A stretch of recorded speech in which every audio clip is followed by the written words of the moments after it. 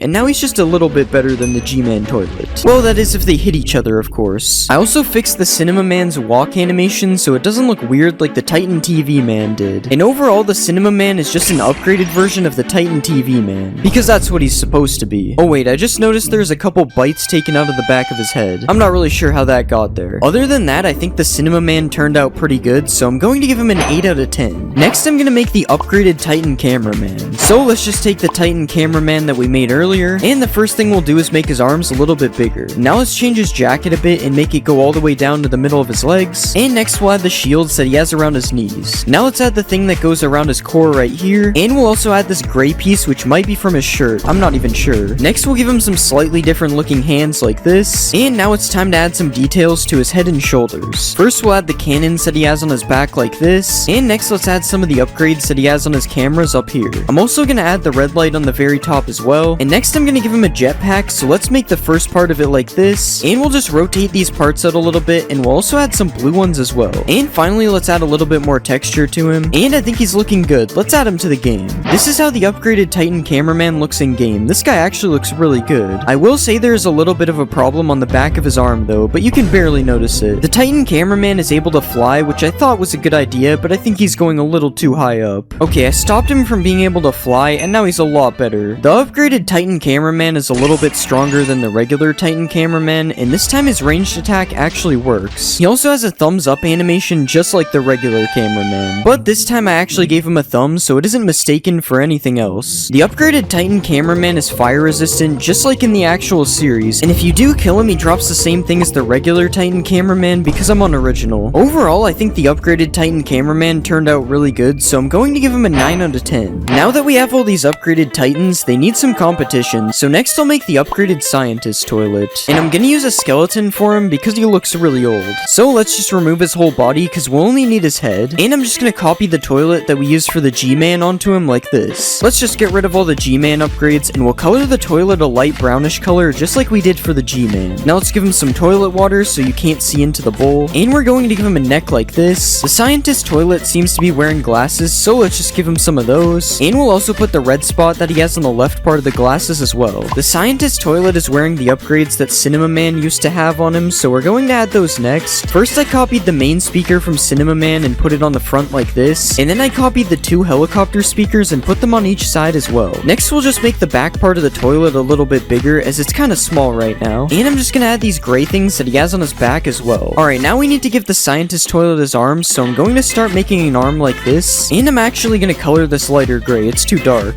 Now let's copy this arm onto the other side, and I'm just gonna rotate the arm like this to make it look a little bit nicer. Now finally I'm gonna add this light thing on the side of his head right here, and I think that looks pretty good. Let's see how he looks in game. This is the upgraded scientist toilet in game. This guy is by far the biggest mob we've made, and he's not just the biggest mob, but he's also one of the coolest as he's able to hover on the ground instead of walking. The upgraded scientist toilet is insanely powerful. This is what he does to a regular Titan speaker man. He literally didn't even have a chance. Now let's try the upgraded Titan speaker man. That wasn't much better. It's probably going to take a combined attempt from all the Titans to take this guy out. Come on Titans, you can do it. Okay good, they managed to kill him. If they didn't, he would have been way too OP. I also made the scientist toilet drop a brewing stand when you kill him because that's science I guess, I don't really know. And if you look closely you can see that he shoots through the red part of his glasses because I'm pretty sure he's supposed to do that. I'm going to give the upgraded scientist toilet a 10 out of 10. I'm pretty sure this is my new favorite mob so far. He looks really good. Next I'm gonna make the parasitic skibidi toilet, and I'll use a silverfish because that's the closest thing to a parasite. First let's get rid of all this stuff, and we'll just start to make the shape of a toilet like this. Now let's color the toilet a backroomsy looking color, and we'll add this rectangle part that comes up from the back. Actually I'm gonna change the color a bit, it's way too yellow. Next I'm gonna add a long neck for the head like this, and now we're just gonna give him a villager head just like the regular toilet. Next let's change his face a little bit to make him look more like the parasite toilet, and let's add the little pipe thingy on the top of the toilet like this. Now it's time to start adding some texture all around the toilet like this, and now let's start to give him some legs. And we'll copy these legs over to the other side like this, and now let's just rotate them a bit so they point more outwards. And I think that's a pretty good parasite toilet. Let's add him to the game. This is how the parasite toilet looks in game. This guy is way too tiny, and because he's so small he's also really fast, which makes him kind of scary to get chased by. There are 2 sizes of parasite toilets, small and large, and I know the large one is supposed to look different, I just didn't feel like making the other version. If a large parasite toilet bites a Titan speaker man, he will turn infected, and if a small parasite toilet bites a cameraman, it will infect him as well. I also added an infected version of the upgraded Titan speaker man, but there's a very small chance that he gets bit before killing the parasite. The parasite toilets are also able to be deployed by the upgraded scientist toilet, which I actually think is a pretty cool way for them to spawn. Overall, the parasite toilet turned out pretty good other than this weird spot on the side that I'm not sure how to fix, so I'm gonna give it an 8 out of 10. 10. Next I'll make a regular speaker man, and I'm gonna use a Vex to make him because that's a villager hating mob. First let's take a leg from the cameraman like this, and we'll just move these body parts for now because they are definitely in the wrong place. Next let's color the speaker man's pants a light gray like this, and now it's time to add his body. First let's expand the body out to make it a lot bigger like this, and then we'll start to give him some arms as well. Now let's also give him some fingers at the bottom of his arms, and now we'll just color all of this in for now. I'm gonna add the speaker man's jacket next, so let's work on that, and now it's time to give him a head. We'll start by giving him a neck first so his speaker isn't floating, and now we'll shape the head into a speaker, and let's just color the speaker a little bit darker than his suit, and we're gonna give him the actual speaker part in the middle like this. Okay, now that we have a speaker head, let's give him some headphones, and let's also put the headphone band at the top like this, and now I'm gonna give him some extra texture all around his suit like this, and I'm also gonna give him a tie and a belt on his shirt. Alright, I think this guy looks pretty good. It's time to add him to the game. This is our speaker man in game. He definitely looks a lot better than I expected. Okay, what is up with all the speaker men being so fast? I swear I don't know how this is happening. The regular speaker man has the same strength level as a regular cameraman, which means the only thing he can really kill is the regular toilet. But the speaker man doesn't actually kill the skibbity toilets. Instead, he just sits on top of them, just like in the actual series. It is kind of weird though, because the head doesn't disappear. The regular speaker man is also able to do the speaker man dance if you right click him, and this is probably one of my favorite features I've made so far. It looks so funny. If you kill a speaker man, he drops a jukebox, which pairs really well with the pig step disc from earlier, or you can use it to play my favorite music disc, which drops from the infected upgraded Titan speaker man as well. Overall, I think the speaker man is one of my favorite mobs so far, so I'm gonna give him a 10 out of 10 as well. The dance is just too good. Next I'll make a large speaker man, and since I used a Vex for a small speaker man, I'm gonna use an evoker for the big one. First let's delete all this stuff, and next I'm gonna use the regular speaker man's leg, but I'm just gonna make it bigger. Now let's copy the leg over to the other side, and we'll just shape his body so it fits his legs. Now let's color his legs black for now, and we'll color in his white shirt on the top as well. Okay, now that's looking pretty good. Let's start to give him some arms, and we'll just copy this over to the other side. Now let's color the arms the same color as his shirt, and we're going to give him some long fingers as well, and now it's time to add his head. So let's just color the speaker in dark black, and we'll add the first speaker part in the bottom middle like this, and let's just add a few more of these and also color around them a bit. And now it's time to add a few more details like this belt down here, and we're also going to give him some texture as well, and I think that looks really good. Let's see him in game. This is the large speaker man in game. He is definitely a lot larger than a regular speaker man, and just like the regular speaker man, you can make this guy dance as well, although it looks kind of broken because I just copied it from the original speaker man. The large speaker man is a lot more powerful than a regular speaker man by far. He is actually so powerful that he's able to one-shot himself with his own attack. I also made it so his attack animation looks kind of like a punch because it was supposed to be for his melee attack. The only problem is that he only uses his ranged attack, so it's useless. If a large speaker man dies, he drops a cat music disc because some of the other ones drop music discs, so I decided to just do that. And honestly, that's all there really is. He's just a large version of the speaker man. I think I'm gonna give the large speaker man a 9 out of 10. I like how he looks, but I don't think he's better than the regular speaker man. Next, I'm gonna make a large cameraman, and I'm gonna use a pillager because we haven't used that yet. So let's just remove a few of the things we don't need, and I'm mainly gonna use the same body as the large speaker man, so let's add the legs first, and we'll just color them in all black like this. And now let's copy over the large speaker man's body, and we'll just color this black for now as well. And now let's just copy over the arms from the large speaker man as well, and we'll color these in just like we colored in the other parts before. Alright, now it's time to turn this head into a camera. So first we're gonna make the lens part of the camera like this, and we'll add the film part coming off the back like this. And now let's just add a few more details, and we'll color the front part of the camera black, and now let's color the back part a similar color, and we're gonna color the film a lighter gray so it stands out. And now that looks pretty good, so next we need to add the detail to his shirt. I'm gonna start by adding a tie like this, and then I'm gonna add a coat on the top because all the cameramen wear these long coats. And now I'm just gonna add a bit of texture around his body like this, and I think that looks good. Let's see how he looks in game. This is the large cameraman in game. He kind of reminds me of the large speaker man. I won't lie, his legs going through his coat like this looks kind of weird, but other than that, he looks pretty good. I also made the large cameraman noticeably shorter than the large speaker man because he's supposed to be the shortest out of the large variants. The large cameraman has more health and does more damage than a regular cameraman, but I decided to make it so he only melees, unlike the large speaker man. It's probably for the better though, as we saw what happened before. In the series, the large cameraman has a baton which he uses to stun toilets, so I made it so he drops a stick when he dies, which is supposed to be a baton. The large cameraman also stuns low-level toilets when he hits them, which is supposed to act as the baton shocking them. Like usual, I gave the large cameraman a thumbs up animation, and this time there's absolutely no possible confusion because because I made his arm bend. Overall, I don't like the large cameraman as much as the speaker men, so I'm gonna give him a 7 out of 10. Next, I'll make a TV man, and I'm gonna use an Enderman because the TV man teleports. First, we'll change the shape and size of his legs because they were a little big. And now let's color this in, and we'll also give him some shoes. Now let's add the top part of his legs like this, and now it's time to make his body. The TV man wears a large trench coat, so we're gonna add that over top as well. And now it's time to change the shape of these arms, and we'll also rotate it a bit like this. And now let's just give him some fingers like we've done for the other mobs. Okay, now that's looking pretty good. It's time to add his head. First, I'll make the black outlines that go around the TV screen, and then I'll add the bluish screen that the TV man has on the inside. And I think that's pretty good. Let's just add a few more details. First, let's add some buttons on the front of the coat like this, and we'll just make some parts a little bit darker like this as well. And now finally, we'll just add a little bit more texture over the top, and I think that looks good. Let's add him to the game. This is how the TV man looks in game. He's a lot taller than I thought he would be. Similar to the TV woman and the Titan TV man, I made it so the TV man flashes between nothing and one of the faces he does as well. In the actual series, the TV man is able to stun the toilets with his screen, so I gave the TV man a ranged attack which stuns low-level toilets just like the large cameraman does when he hits them. The attack itself doesn't do much damage, but if there are other alliance members around, it allows them to easily finish the toilets off. The TV man is also able to teleport when he gets low, just like the TV woman. And if you kill the TV man, he drops an ender pearl because he's an enderman and I just didn't change it. Overall, I don't think the TV man turned out that bad, but he's also not amazing, so because of that, I'm gonna give him an 8 out of 10. Next character I'll make is the moist critical toilet, and I'm gonna use a creeper to make him. Let's start by removing all this stuff because we don't need it, and we're gonna take the regular toilet's body and copy it over here. Now let's color the whole toilet a dark grayish color. Now let's color his neck for now, and it's time to work on his upgrades. First, we'll put this gray thing on the front like this, and let's add some of the black spots as well. And now let's change the shape of the toilet seat a bit like this. Next, we'll give him the computer part on the top. Now let's expand this part out a bit like this, and now let's add a few more details to the bottom one as well. Next, I'm going to add his jetpack, so let's add a big cube like this. Now let's add some more details to it so it isn't just a black cube. Next, let's add more armor on the bottom part here, and we'll give him the small cannons that he has on each side like this. And now let's add the big cannon here as well, and we'll just copy this to the other side. Obviously, this creeper head doesn't look like moist critical, so let's color this part in, and we'll start to give him some hair like this. Now let's draw his eyes, and I'm going to make them look like this because he has a lot of pupils. Next, we'll give him a nose, and we'll also add some facial hair on the bottom. Now let's add his glasses over top. Okay, I don't think that looks bad. Let's add him to the game. This is how the moist critical toilet looks in game. He definitely looks good. Well, the toilet part looks good, but it kind of looks like he has buck teeth. In the series, the Jesus toilet mimics the TV attack, so I gave him the same attack that the TV woman and TV man have. And this makes him pretty powerful as he's able to take out multiple large cameramen at once. Not enough to take out the Titan speaker man though. If you kill the Jesus toilet, he drops nothing, which is weird because I thought I gave him a drop. And if you listen closely, you can hear him making a woo sound. This is the moist critical toilet's reaction to you subscribing. Overall, the moist critical toilet doesn't look that bad, so I'm going to give him an 8 out of 10. Next, I'm gonna make the glitch toilet, and I'll use a chicken to make him. First, we'll delete the parts we don't need, and now let's copy the toilet over from the regular toilet. Now let's color the toilet a really dark gray. Next, let's add a plate on the front like this, and we'll just connect these plates to the toilet down here. And now I'm just gonna add the little things that stick out on the side like this. Okay, that looks good. Now let's work on the back of the toilet. First, I'm gonna change the shape a little bit like this, and now I'm going to add this gray thing he has up here, and we'll just add another layer underneath, and then we'll add one more layer like this, and we'll color this one darker gray. Now let's add a long piece right here, and we'll copy this over to the other side too. And next we'll add another piece on the side like this, and I think that looks pretty good. Now it's time to work on his head. First, let's color in his neck, and then we'll color his head as well. And now I'm going to give him some creepy eyes like this. Next, we'll add his mouth on the bottom, and we'll also put the little amount of hair he has up here. Okay, that looks really bad, so let's just change the whole face a little bit, and we'll give him some ears like this, and I think that looks better. Let's add him to the game. This is the glitch toilet in game. I'm not sure if giving him this head was a good idea. I also love how he makes chicken noises. It just doesn't fit him at all. The glitch toilet is ridiculously fast, so it kind of looks like he's glitching, and I also made his head animation look like it's glitching as well instead of being smooth like the other toilets. When the glitch toilet attacks another mob, he starts glitching around like crazy, sort of like his super speed attack in the real series, and he's actually able to kill the Titan speaker man by making him attack himself because he's glitching so much. If you kill the glitch toilet, he drops nothing, but this time it was intentional because I wanted to make him drop a glitched item, but it just didn't work. Overall, I think the glitch toilet looks creepy, but he's still pretty good, so because of that, I'm going to give him an 8 out of 10. Next, I'll make the ninja cameraman, and I'm going to use a husk because I'm running out of villager hating mobs. First, First, let's just use the original cameraman body to start, and I'm gonna remove his headphones because I don't know why I even added these. Now let's move his head up a little bit, and we'll also make his neck bigger. Next, I'm gonna color his camera a dark grayish color, and I'll color this thing slightly lighter. And now let's work on his body. First, I'll change the color of his tie area like this, and I'm going to make the whole suit a lighter gray, so let's just color this in, and then we'll color his pants in as well to match it. And now let's move the coat back, and we'll color it darker gray as well. Next, I'm gonna color his hands black, and I'm also gonna give him some fingers as well, because the old cameraman didn't have them. And now let's start to add the light things under his camera, and we'll just add another piece and color it lighter gray as well. Okay, now let's just add some extra details to his suit, and I'm gonna give him some texture like this. Now finally, let's add his plungers, and he's going to have one in each hand, so let's copy this thing over, and that looks pretty good. Let's see how he looks in game. This is the ninja cameraman in game. He basically looks like a normal cameraman. The only difference is he's wielding a couple of plungers, unlike this guy who has nothing. The plunger cameraman is slightly stronger than a regular cameraman, as he's able to one-shot a regular toilet. He also does good against a spider toilet as well, but the glitch toilet is definitely his weakness. I also made the ninja cameraman the first mob to drop a custom item, as he drops a plunger. The plunger does 1 more damage than a netherite sword, making it a really useful weapon. It also means you can one-shot toilets with it, making them no longer able to terrorize me. The ninja cameraman also has a thumbs up animation, which is more advanced this time because he puts the plunger away first. Don't ask how he gets it back though, he must be magical. I'm going to give the ninja cameraman a 9 out of 10. I just really like his plungers, I don't know why. Next, I'm gonna make the assailant astro toilet, and I'll use an allay because allay is kinda close to alien, I guess. First, I'm going to delete all this stuff we don't need, and like usual, let's take the body from the regular toilet. This time I'm going to color the toilet a brownish color, and I'm just gonna remove the bottom of the toilet to add a new bottom instead. So let's add some circular layers on the bottom like this, and we'll color them each a different shade of brown. This kinda looks like a Badlands biome. Now let's give the toilet some water up here, and it's time to start working on the ring that goes around him. I'm going to color the square orange like this, and then I'm gonna make another part inside, which is light gray. Now let's add the piece that connects it to his body right here, and I'm just gonna copy this thing all around his body so it's orbiting him. Okay, now that that's done, it's time to work on his head. I'm going to keep the allay head this time because we saw what happened last time, and we'll start adding a brown helmet all around his head, and I'm just gonna put the black stripes that he has on top of it, and that doesn't look that bad. Now let's add his cannon. So let's just copy a bunch of these squares until it kind of looks like a cannon, and we'll just color this one red like this. Now finally, let's add some texture all around his body, and I think this is looking good. Let's see how it looks in game. This is the astro toilet in game. Something definitely looks out of place. Yeah, I probably shouldn't have kept his head as an allay. It looks really weird. But other than that, he turned out pretty good, especially the rotating part. It looks so cool. In the actual series, the assailant astro toilet is able to instantly warp away, so I gave it a chance to randomly warp away in game as well, which is really annoying when you're trying to record it. The astro toilet is the only mob that actually flies and doesn't just hover above the ground, which makes him really OP when he gets in a fight. I also made him attack the G-Man toilet because he is seen doing that in episode 60, but I wouldn't say his strength level is the same, as he barely does any damage to the G-Man toilet. Overall, I think the astro toilet looks pretty good other than the allay head, so because of that, I'm going to give him an 8 out of 10. Next, I'll make the speaker woman, and I'll use a piglin because they both like dancing. Let's start by removing all of this stuff, and we'll make her legs a little bit longer like this. Now let's give her some shoes, and we'll color them pink, and now let's just color her pants a dark grayish color. Next, I'm gonna change the shape of her body a little bit like this, and I'll also make her arms a different shape as well. And now let's just color all this stuff in, and now it's time to work on her speakers. First, I'll make the main speaker like this, and then I'll put the little ones that she has on the side, and now we'll give her the main speaker part in the middle, and let's just add her headphones, and I think that looks pretty good. Now let's just add a few more details, like this purple part on her shirt, and this extra coat layer on top, and we'll just give her a bit of texture as well, and I think this is looking pretty good. Let's add her to the game. This is how the speaker woman looks in game. She doesn't look that bad. Well, she looks kind of weird with the shaders, but it's fine. In the actual series, the speaker woman dances while she walks, so I made it so that when the speaker woman walks, her arms go up in the air, so it looks like she's dancing. Well, kind of. It doesn't really work. And of course, when you right-click the speaker woman, she does the regular speaker dance as well. The speaker woman is very powerful and can one-shot the low-level toilets. And I also made her attack animation look like she's loading her speakers up with knives, but it also looks like she's hitting the gritty. If the speaker woman dies, she drops a chirp music disc because there isn't a pink music disc, so red is kind of the same. And overall, I think the speaker woman turned out okay, but she definitely wasn't the best, so I'm going to give her a 7 out of 10. Next character I'll make is the mutant Skibbity Toilet, and I'm going to use the wandering trader even though I already used him because that didn't really count. First, let's get rid of the stuff we don't need, and I'm gonna use the large speaker man's body, so let's just paste a head on like this. Now let's start to change the shape of his body. body, and we'll color this part white because it's going to be a toilet. Now let's extend this toilet part out a bit more, and we'll add these outlines, which will be the seat like this. Next, let's give him a new tie because we got rid of the old one, and now it's time to make him look a bit more mutated. First, I'm going to move his arms down, and I'm going to rotate them a bit to make them stick out. Next, we'll give him a neck piece like this, and we'll start adding the pipe that comes out of the back of his head. Let's just add some gray spots all around the toilet like this, and we'll color the tie a little bit more red. And now let's add some texture on the back part and on the neck like this, and I think this is looking pretty good. Let's add him to the game. This is how the mutant toilet looks in game. This guy definitely looks pretty weird, especially the head part, which not only rotates, but now it changes size as well. In the series, the Skibbity Man is meant to be really fast, so I made the mutant toilet run really fast in game as well. This also makes him really powerful, as nothing is really able to get away from him. The only way to get away from him is by subscribing. If you kill the mutant toilet, he drops a zombie head, because mutant is kind of the same category as zombies. I don't really know, it's all I could think of. And overall, I think the mutant toilet looks pretty good, but there are a few problems like this weird texture on the back. So because of that, I'm going to give the mutant toilet a 9 out of 10. Next, I'm gonna make the large TV man, and I'll use an ender dragon because I used an enderman for the regular TV man. First, let's delete all the dragon parts because we don't need those, and I'm gonna use the regular TV man as a base, so let's copy all of this over here. Next, I'm gonna make his body bigger, so let's do that. Now let's add a new coat over the top as well, and next I'm gonna work on his arms. I'm gonna make the arms a little bit bigger, so let's just do that. Now I'm gonna color both of these arms the same color as his suit. Okay, now that's looking pretty good. It's time to give him his TVs. First, I'm going to add the thing that connects them to his body right here, and we'll color this whole thing a lighter gray. And now let's remove all this stuff and change the head into a TV. Now let's add some outlines on the side, and we'll color them a darker black like this. And we'll also color in his noisy TV screen. Now let's just add a stick coming out from the side like this, and we'll just put a smaller TV that looks the same coming off of it. And now let's copy this over to all four sides like this, and I think that's looking really good. Let's add him to the game. This is how the large TV man looks in game. I have to say he's definitely one of my favorites out of the TV people. I will say it's kind of weird that he makes ender dragon noises though. The large TV man is really powerful as he's able to kill multiple mutant toilets at the same time. I can't really remember if that's accurate or not, so I'm sorry if it isn't. The large TV man also has the same attack as the TV woman, as it's the closest thing I'm able to make to his actual attack in the series. Also similar to the TV woman, if the large TV man gets low on health, he will teleport away before he can be killed, although he doesn't teleport really far. Overall, I think the large TV man turned out pretty good in game. I especially like his TVs, so because of that, I'm going to give him a 10 out of 10 because he deserves it. Next, I'll make the detainer Astro toilet, and I'm gonna use a wandering trader llama to make him. First, let's remove all the parts we don't need like usual, and then I'll take some of the parts of the assailant Astro toilet and copy it over. Now let's color the top part of the toilet a brownish gray like this, and now let's just add another smaller part on the bottom here, and that looks pretty good. So now it's time to add the circle part he has on the bottom. First, I'm gonna make a rectangle like this, and now let's just copy this rectangle over and over again until it kind of looks like a circle. Next, I'm gonna color in the toilet water right here, and I'll move the llama head down so it looks like it's coming out of the water. Next, I'm gonna give him a helmet because the Astro toilets wear helmets, and I'm not gonna lie, that kind of looks like it's supposed to be hair, but it's fine. Now I'm gonna give him his arms, starting with the one on the top, and I'm gonna add a claw looking thing that's attached to the arm, and I think that looks fine. So now let's work on his right arm. Now we'll add the clamp thing he has on the end here, and we'll copy one on the other side so it looks a bit better. Let's do the same things we did for the last arm, except this time we're gonna give him a knife attached on the end, and let's just add the little things that come off the sides like this, and I think that looks good. Let's see how he looks in game. This is the detainer Astro toilet in game. I was definitely expecting the llama head to look a bit worse. It's a lot better than his knife at least, which kind of looks like a peeled banana that is spinning. Similar to the assailant Astro toilet that we made last time, the detainer Astro toilet also has the ability to randomly warp away. And once again, this doesn't really help when you are trying to record him. The detainer Astro toilet is also able to fly just like the assailant one, but this time it doesn't really help him because most of the time he just forgets to attack his enemies. If you kill the detainer Astro toilet, he drops a chorus fruit because when you eat them you teleport just like he teleports. And the detainer Astro toilet also attacks the G-Man toilet just like the assailant did, but it doesn't really seem like he's gonna kill him anytime soon. Overall, the detainer Astro toilet didn't turn out that great, so because of that I'm going to give him a 6 out of 10. Next, I'm gonna make the rocket toilet, and I'll use a bee to make him because it can fly. I don't know, I'm running out of mobs. First, I'm gonna delete the legs off the bee. Now let's color the toilet a dark grayish color, and we'll change the bottom of the toilet a little bit like this. Now let's remove the toilet seat, and we're gonna change the back of the toilet as well. So let's just make this piece bigger, and now we'll copy it a few times and rotate it like this, and let's just change the shape of the top part and move it as well. Now that looks pretty good, so let's add the wall he has in the back, and we'll color the wall the same color is the toilet like this. Now let's also give him a floor just like the wall. Now this is looking pretty good. Let's add his rockets. I'm going to make a small square like this, and then I'm gonna make a smaller one on the inside. Now let's copy this until we have 3 of them on each side. And now let's color the middle piece a slightly lighter gray, and we'll also add a little bit of texture like this. Now let's give the bee a neck, which makes no sense, but it looks better than if he's floating. And we'll also add a helmet just like the Astro toilets had. Now let's just add some fire coming out of the rockets, and I think that's looking really good. Let's add him to the game. This is how the rocket toilet looks in game. Something about this looks kind of weird. Using the bee as the head was fine, but it kind of looks like the bee has Elvis hair, I'm not gonna lie. But other than that, the rocket toilet actually looks pretty cool. The rocket toilet is incredibly powerful, and he's able to one-shot most of the mid-level alliance members. He also makes an explosion every time he attacks something, and the only real problem is that he dies most of the time he attacks. That's similar to what happened in the actual series though. If you kill the rocket toilet, he drops a firework rocket because that was in his name and it's kind of funny, but I have a feeling you won't be killing the rocket toilet as he does a ton of damage. Overall, I think the rocket toilet doesn't look that bad, but he just looks kind of boring, so because of that I'm going to give him a 7 out of 10. Next I'll make a speaker strider, and I'm gonna use a strider to make it because it's in the name. First let's remove the hair because we don't need it, and next I'll change the shape of the legs a bit like this. Now let's move these legs way further apart, and we'll shape the main strider head into a speaker like this. Next I'm gonna make another part of the leg, and we'll make this part a bit thinner, and we'll also add a thinner part on the bottom. Now I'm gonna copy this leg onto each side like this, and next let's add some cubes on the back of the speaker as well. Now I'm gonna color the entire speaker dark gray, and I'm gonna color the legs a little bit lighter gray, and now it's time to work on the details on the speaker. First let's add some walls on the sides like this, and we'll add the main speaker thing here in the middle. Now let's just add a few more walls going the other way, and we'll just add a cube on top of the speaker part like this. Next I'm gonna color in all these parts different colors of gray, and I'm gonna add a few more black parts on the side. Now let's give the speaker some extra detail like this, and I think that's looking pretty good. Let's see how it looks in game. This is the speaker strider in game. He actually looks really good. Not that it was very hard to make him look good though. It's not a very complicated design. Similar to the strider toilet I made a while ago, I made it so you can ride the speaker strider as well, which looks kind of weird, but this time I had a reason to do it because the speaker striders are controlled by speaker men, so this is kind of the same thing. The speaker strider is also able to climb walls like a normal spider can, but the only problem is I forgot he takes fall damage. If you kill a speaker strider, you get a jukebox, which I'm pretty sure I've used as a drop before, but this time it makes a lot more sense. And if the speaker strider gets in a fight, I just gave him the regular speaker attack, but for some reason he waits until he is really close to use it. Overall, I think the speaker strider looks really good, so I'm going to give him a 9 out of 10. Next character I'll make is the airstrike toilet, and I'm going to use a blaze to make him because they can both fly. First, let's get rid of these things because we don't need them, and I'm going to use the body from the regular toilet, so let's copy that on. Next, let's put the shield thing that he has in the front here, and now let's start to work on the first rocket underneath. Now let's copy this thing over to the other side. Next, let's make a fan like this, and we'll just copy this fan all around until there are 6 fans. Alright, now this body is looking good, it's time to give him some color. First, let's color these shield things a little bit lighter gray, and we'll color his rockets a few different colors as well, and we'll just color the toilet water blue, and now it's time to give him a head. Now we'll give him some hair like this, and I'll just give him a mouth and some eyes, and finally let's give him some headphones on top of his head. Alright, I think that looks pretty good. Let's see how he looks in game. This is how the airstrike toilet looks in game. This guy actually looks pretty cool. I will say it's kind of weird that he makes blaze noises though. They are a bit loud. The airstrike toilet isn't the most powerful toilet in the game, but he's still pretty good as he's literally able to one-shot a large speaker man. It's not the same for a Titan speaker man though, as he's actually immune to his attacks just like in the actual series. Subscribe if you want to be immune like the Titan speaker man. The airstrike toilets are usually seen working in groups, so I made it so that there's a chance that 3 of them spawn when one of them gets attacked. This makes it really annoying to kill them, especially if you are using your fist. If you kill the airstrike toilet, he drops a TNT because that is the closest thing in the game to an airstrike, and overall I think the airstrike toilet turned out pretty good other than the blaze noises. They are very annoying. So because of this, I decided to give the airstrike toilet a 9 out of 10. Next I'm gonna make the new police toilet, and I'll use a guardian because it has guard in the name, and guards are kind of like police. First let's remove all this stuff that we don't need, and we'll just copy a toilet body with a jetpack over top like this. Now let's color this entire body a greenish gray color, and I'm gonna add one of these shields in the front like this. Now let's work on the thing that goes over top of his guns right here, and we'll just copy the gun underneath like this. Alright, now let's add a cube on the top that is gonna be his lights, and we'll color one side red and the other one will be blue. Okay, now this is looking good, so let's start to color some stuff in. We'll color a bunch of stuff dark gray like this. Now let's color his toilet water blue, and we'll color his neck in as well. And now it's time to work on his head. And now let's add his hat on the top, top. Next, we'll give him a mouth, and we'll add a mustache on top. And let's give him a nose, and we'll also give him some eyes above that. And I think that is looking good. Let's add him to the game. This is the police toilet in game. I would say he definitely looks pretty good. The police toilet also makes some pretty weird noises, just like the airstrike toilet, except this time they are kind of scary. The police toilet is really powerful when he's able to attack and isn't just missing all his hits. And he even freezes his enemies when he hits them because he's placing them under arrest. Officer, I didn't kill those skibbity toilets, I swear. The police skibbity toilet is pretty fast, as you can see, which makes it really difficult to run from the police as well. I guess the only way to avoid going to jail is by fighting back. If you kill the police toilet, he drops a debug stick, which is supposed to be like a police baton. I don't really know. And overall, I don't think the police skibbity toilet turned out that bad. The only thing that really needs to be fixed is the scary noises he makes. I had no idea Guardians sounded like that. But yeah, I think he looks good, so because of that, I'm going to give him a 9 out of 10 as well. Next, I'll make the knife speaker man. And I'm going to use a piglin brute because we made the speaker woman from a piglin. So let's delete all this stuff because we're gonna use a regular speaker man's body. Next, I'm gonna color his suit a way darker gray. Now let's color his undershirt a dark reddish color instead of gray. And now let's just make this layer dark gray as well. And let's add some red detail to his arms like this. Alright, now it's time to color in his speaker, so we'll just make his speaker a lot darker. Now let's color the actual speaker part a really dark red. Now let's give him a knife in his hand right here. And we'll also copy this knife into the other hand as well. Next, we'll start to texture his speaker again, just like we had it before. Okay, I think this guy's looking good. Let's see how he looks in game. This is the knife speaker man in game. He actually looks pretty good. He also looks a lot more intimidating than a regular speaker man, despite being made from the same body. The knife speaker man seems to follow the trend of the previous two mobs, as he makes weird noises as well. I don't know how I keep picking all the weird sounding mobs. Similar to the other speaker men, if you right click the knife speaker man, he does the speaker man dance, but this time he's holding knives, which seems kinda dangerous. The knife speaker man also sits on regular skibbity toilets after killing them, just like the regular speaker man. There is a new animation for the knife speaker man though, and it happens when he spawns. This makes him 10 times more intimidating. Imagine seeing someone do a backflip before they start chasing you. The knife speaker man is pretty powerful, as he's able to defeat some of the higher level toilets easily. And if the knife speaker man dies, he drops a knife. Not an iron sword, that's a knife. Overall, I think the knife speaker man turned out pretty good. I especially like his backflip. So because of this, I'm going to give the knife speaker man an 8 out of 10. Next, I'm gonna make the jetpack claw toilet. And I'll use a cave spider to make him because he has spider-like legs. First, let's get rid of all the stuff we don't need. And I'll just copy a toilet body onto him like this. Now let's color the entire toilet light gray like this. And we'll start to make his legs a lot smaller. Now let's copy this leg until we have 2 legs on each side. And now it's time to give him some arms. Now we'll just add this thing that he has on the front of the toilet right here. And we'll start working on his jetpack on the back like this. And that's a pretty good body, so let's color everything in. First, we'll make some parts a little bit lighter gray. And we'll put some dark gray parts on the jetpack. Now let's just color the toilet water blue, and we'll color in his neck. Alright, now it's time to give him a head. And let's add some hair on the top like this. Now let's give him a mouth, and we'll add his eyes. And next, we'll just give him some eyebrows and a nose like this. Now finally, we'll just add some ears, and we'll give him some texture. And I think this is looking pretty good. Let's see how it looks in game. This is the jetpack claw toilet in game. It kind of looks like an upgraded version of the Strider toilet. Also, just like the Strider toilet, the jetpack toilet is really fast, making him pretty scary to get chased by. In the actual series, the jetpack claw toilet ripped the head off a cameraman, so I decided to make it so that the cameraman drops his head when he dies to the claw toilet. The cameraman's head can then be used to one-hit a bunch of different mobs and also break every type of block pretty quickly. It's definitely a very balanced item. If you kill a claw toilet, he drops a goat horn, and you might be wondering why I made him drop this completely random item. I did it because it looks like a claw. That's the only reason. There's nothing special behind it. Overall, I think the claw toilet turned out good, but it's definitely not one of my favorites, so because of this, I decided to give the jetpack claw toilet a 7 out of 10. Next, I'll make a helicopter speaker, and I'm gonna use a bat because they both fly. First, let's remove everything except the body because that's all we need, and we'll make this body a lot larger like this. Now let's start to add the outline part around the speaker right here. Next, I'm gonna add a thing to connect the propeller to it. Now let's make the first part of the propeller like this, and we'll copy this propeller around until there are 6 different propellers. Alright, now the body is pretty much done, so let's start to color it in. First, I'm gonna color this part dark gray, and next I'll color the entire outside an orangish color, and we'll make the actual propellers a lighter gray like this. Okay, now it's time to add the actual speakers to it, and we'll color the speakers a little bit lighter gray. Now we'll make a few more speakers above this one. Now I'm gonna add a light gray outline to all these speakers we added, and I think this is looking good. Let's see how it looks in game. This is the helicopter speaker in game. It actually looks really good. Obviously, it wasn't that hard to make it look good though. It's not a very complicated design. The bat noises that the speaker makes are also really loud, but it kind of makes sense because that's how the helicopter speaker attacks. The helicopter speaker is pretty powerful as its sonic boom attack is able to one-shot low-level toilets. But since the helicopter speaker uses a sound-based attack, it is only able to attack when there are no alliance members around to make sure it doesn't accidentally kill any of them. The helicopter speaker is also able to be ridden just like the Strider speaker, but this time you can't really see anything, so it's kind of useless. If you kill the helicopter speaker, it drops a jukebox because it's a speaker, so that's the only thing that makes sense. And the helicopter speaker is also not able to be infected by parasite toilets because apparently that isn't possible. Overall, the helicopter speaker turned out pretty good for what it is, and because of that, I decided to give it an 8 out of 10. Next character I'll make is the upgraded Mafia toilet, and I'm going to use a Wither because the Wither is probably in the Mafia. First, let's delete all this stuff because we don't need it, and I'm just going to use the body from the claw toilet I made last time, and I'm just going to color the entire toilet a blackish brown color. Now let's add one of these armor plates on the front of the toilet. Now let's color these armor plates dark gray, and now it's time to add some stuff to his hands. First, I'm going to add the saw blade that he has on his right arm, and now let's add the acid cannon at the end of his other arm. Now let's copy paste a jetpack on the back as well, because I forgot he has a jetpack. Alright, I think this is a pretty good body, so now let's give him a head. First, I'm going to color his neck and his toilet water. Now let's give him some eyes and a mouth, and we'll also give him a nose and some eyebrows. And now let's just add his hat on top like this, and I think this is looking pretty good. Let's see how he looks in game. This is how the Mafia toilet looks in game. This guy actually looks pretty good. I will say that the Wither noises are kind of weird though, but they also kind of fit him. As you can see, the Mafia toilet is massive, and he's also very fast, possibly even faster than the jetpack claw toilet that we made last time. Okay, I wanted to make them have a race, but I somehow made it so they attack each other by accident. The upgraded Mafia toilet is also super powerful as he's able to poison his enemies using the acid gun that he has on his arm. He also gives you nausea with it, as you can see, but this only affects players. I'm pretty sure the Titan cameraman doesn't mind. Subscribing the upgraded Mafia toilet won't give you nausea. If you kill the Mafia toilet, he drops a poisonous potato because he has an acid gun, so it's kind of like he poisoned the potato, I guess. And overall, I think the Mafia toilet looks pretty good, and I think his abilities are pretty cool. So because of this, I decided to give the Mafia toilet an 8 out of 10. Next, I'm gonna make the surveillance camera woman, and I'll use a zombie piglin because I made the speaker woman from a regular piglin. First, I'm gonna remove some of the stuff that we don't need. Now let's start working on her leg, and we'll copy it over to the other side. Next, I'm gonna change her body a little, and now let's work on her arms. Okay, that looks pretty good. It's time for us to add her head. First, I'm gonna remove these things, and let's just change the shape of her head like this. Now let's give her a neck, and now it's time to add some color. First, let's color her flashlight blue, and we'll color the whole outside of her head black like this. Next, I'm gonna color her shirt gray, and we'll color her pants a slightly darker gray. Next, I'm gonna give her a coat, so let's make a big cube like this, and let's color the outside parts of her coat gray, and we'll just draw the rest in right here. Next, I'm gonna add the gun on the back of her head, and I think this is looking good. Let's add her to the game. This is the camera woman in game. She definitely looks pretty cool. I will say the piglin noises don't really fit her though. I probably should have changed it to something else. There's also a random pink spot on the back here, but we'll just ignore that. It's not there. The camera woman is pretty fast, just like the Mafia toilet is, and just like the Mafia toilet, the camera woman also has a ranged attack that puts her in attack mode, as you can see. Her attack also freezes her enemies, making the camera woman actually super powerful. The camera woman can also TP away if she gets low on health, because there is a theory that she is able to teleport in the actual series. If you kill the TV woman, she drops a redstone lamp because it's supposed to be like her flashlight, and just like the other camera people, if you right click the camera woman, she does a thumbs up, but this time it's double. Overall, I think the camera woman turned out pretty good. She has a lot of cool features. So because of this, I decided to give the camera woman an 8 out of 10 as well. Next, I'll make the glitch plunger man, and I'm gonna use a drowned because I made the original plunger man from a husk. First, let's get rid of this stuff because we're gonna combine the glitch toilet and plunger man from before. Next, we'll add one of these wing things he has on the back, and we'll just copy it over until there's 4 of them. Now let's add one of these leg things in the front here as well, and now let's add these things on the side of the toilet where his arms are supposed to be. Okay, now the glitch toilet is looking a bit better, so it's time to add the plunger man. So first, we'll color the plunger part of the plunger red, and we'll also color the handle black. Now let's color the plunger man's camera in light gray, and I think that's good, so now let's change the colors of the glitch toilet a bit. First, I'm gonna color the actual toilet a lighter gray, and I'll color all the shields a lot lighter gray as well. Now let's color these leg things in the front really light gray, and I think this looks pretty good. Let's see how he looks in game. This is how the glitch plunger man looks in game. He looks really good. Just like the other mobs, he makes really weird weird sounds, but this time it kind of fits him because it's sort of like a plunger. There is also some kind of bite taken out of his head, but once again, we'll just ignore this. I never make mistakes. You've probably already noticed that the glitch plunger man is able to fly, and he also flies really fast, which makes it super annoying when you're trying to record this guy. The glitch plunger man is also pretty powerful, as he has a ranged attack that is supposed to be him shooting the plungers. Since the glitch plunger man is a repaired version of the original plunger man, I made it so that when the original plunger man dies, the glitch plunger man spawns and takes his spot. This makes him probably one of the most OP mobs in the game that isn't a titan. If you kill the glitch plunger man, he also drops a ranged plunger attack, which when thrown does a ton of knockback. And overall, I think the glitch plunger man looks pretty cool, so because of this, I decided to give him a 9 out of 10. Next, I'm gonna make the scientist cameraman, and I'll use a giant to make him because the regular cameraman was a zombie. First, let's get rid of all this stuff because we're just gonna use the regular cameraman's body. Next, we'll add this little flashlight thing that he has under his camera, and I'm just gonna make it so his arms bend as well. Okay, now this is a good body, so let's start to recolor him. First, I'm gonna color his shirt a whitish gray like this. Now let's color the shirt underneath a lot darker gray like this, and now let's just color the outside of his camera white. And now it's time to start giving him his parasite disabler. I don't really know where to put it, so I'm just gonna put it on his back, and we'll just add a bigger part in the front here. Okay, now let's color this part light gray, and this one will be a bit darker. And I'm just gonna add a few more pieces on the outside like this, and let's just rotate it like this. And I think this is looking good. Let's add him to the game. This is the scientist cameraman in game. He basically looks the same as a regular cameraman. There is one slight difference other than the clothes though, and that's the parasite disabler gun that he has on his back. The scientist cameraman can use this gun to either cure alliance members from infection, or he can use it to permanently freeze parasite toilets on the spot. Yeah, this guy is not so scary anymore. Oh wait, he can still infect them. I also gave the scientist cameraman this cool animation when he shoots the parasite disabler, and there's also another animation which is the basic thumbs up that all the cameramen have. If you kill the scientist cameraman, he drops a parasite disabler gun, and when you have this weapon, you can become the scientist cameraman, as it literally just does the same things that he does. I guess this means that we don't need this guy anymore. Overall, I think the scientist cameraman looks pretty good, and his gun is definitely a cool addition to the game. So because of this, I'm going to give the scientist cameraman an 8 out of 10. Next, I'll make the scientist TV man, and I'm going to use a zombie villager because we haven't used that yet. First, I'm going to get rid of all this stuff because we'll just use a TV man's body instead. And now it's time to color him in. So first, I'm going to make his coat a really light gray color, and we'll just redraw the front of his coat like this. Next, I'm going to recolor his TV to make it a little bit darker, and we'll just change the TV screen to make it way brighter as well. Now let's change the color of his shirt underneath to be a darker color, and I'm just going to recolor his pants as well to reset the texture. Next, let's give him some pants right here, and we'll add a belt over top as well. Now I'm going to add the little thing that he has on front of his shirt right here, and I'm also going to add the antenna thing that comes from behind his TV like this, and I think this turned out really good. Let's see how he looks in game. This is the scientist TV man in game. This guy doesn't look too bad. I'm hoping this is what he's supposed to look like though, because you can only really see half of him as of right now. Just like the other TV people, I made it so the scientist TV man's screen flashes between nothing and a face, but since it's unknown what face this guy makes, I just made it the smile like the regular TV man. The scientist TV man also has a teleport ability, but unlike the other TV people, he just uses it instantly after being attacked because the scientists aren't known for fighting. According to theories, it is possible that the scientist TV man heals alliance members with his TV screen, so I decided to make it so that he can heal alliance members when he hits them as well. It's kind of weird because it makes them attack him back, but at least he's able to teleport away. Overall, I think the scientist TV man looks pretty cool, but he's definitely not one of my favorite mobs. So because of this, I decided to give him a 7 out of 10. Next character I'll make is the new Titan TV man, and I'm gonna take the old Titan TV man and upgrade him. First, let's get rid of some of his previous upgrades, and we'll change the shape of his body a little bit like this. Next, I'm gonna change his arms a little bit, and we'll also make his main TV a little bit wider. Now let's start to add some TVs on the side of his arms. Now let's add the smaller TVs that are behind his main one. Alright, now this looks pretty good, so let's start to color him in. First, I'm gonna color all the TV screens a light green, and we'll just color the sides of the TVs really dark gray. Now let's color in his belt even darker, and we'll also color in his shirt a similar color to the sides of the TVs. And now we'll start to add some detail to his coat. Next, let's give him a core in the middle like this. Now let's add a bit more detail to the top of his head. Alright, I think this is looking pretty good. Let's see how he looks in game. This is how the upgraded Titan TV man looks in game. He honestly looks really good. He's definitely a lot better than the previous two versions of the TV man, no offense to them. The upgraded Titan TV man is incredibly strong, as he's able to destroy the G-Man Toilet 3.0. I also added an attack animation that is just his head flying off because he does this in the actual series. The Titan TV Man also strikes lightning when he attacks, as you can see, and this is kind of annoying with how fast he attacks. Just like all of the other TV people, the upgraded Titan TV Man is able to teleport away if he gets low on health. But I don't think that's ever gonna happen, as the Titan TV Man has 500 hearts. If you manage to kill the Titan TV Man, he drops an energy blade, and if you use this energy blade, you will find that it does a ton of damage, and it also strikes lightning just like the Titan TV Man's attack does. Overall, I think the upgraded Titan TV Man turned out really good, even though the shaders removed a lot of his detail. So because of this, I'm going to give the Titan TV Man a 9 out of 10. Next, I'm going to make the G-Man 4.0 toilet, and I'll use the G-Man 3.0 that I made as a base. First, I'm going to get rid of some of the stuff we don't need, and let's change the shape of the back of the toilet like this. Next, I'm going to remove some of these cannons that he has, and I'll just add these platform things that he has underneath the top cannons, and we'll also copy the old cannons to the bottom like this. Next, I'm going to change the bottom of the toilet a bit to make it more thick, and I'm also going to add these things that he has on the bottom as well, and I'm going to put even more cannons on the top of the toilet like this, and I'm just going to add his core in the middle here, and I think this is good. Now it's time to color this guy in. First, I'm going to color the back of the toilet really dark gray, and I'm going to color the actual toilet part a lot lighter gray, and we'll color the core light yellow. Next, I'm going to color in a few more of these random parts like this. Now let's add a bit more detail to the bottom right here, and I think this is looking pretty good. Let's add the G-Man toilet to the game.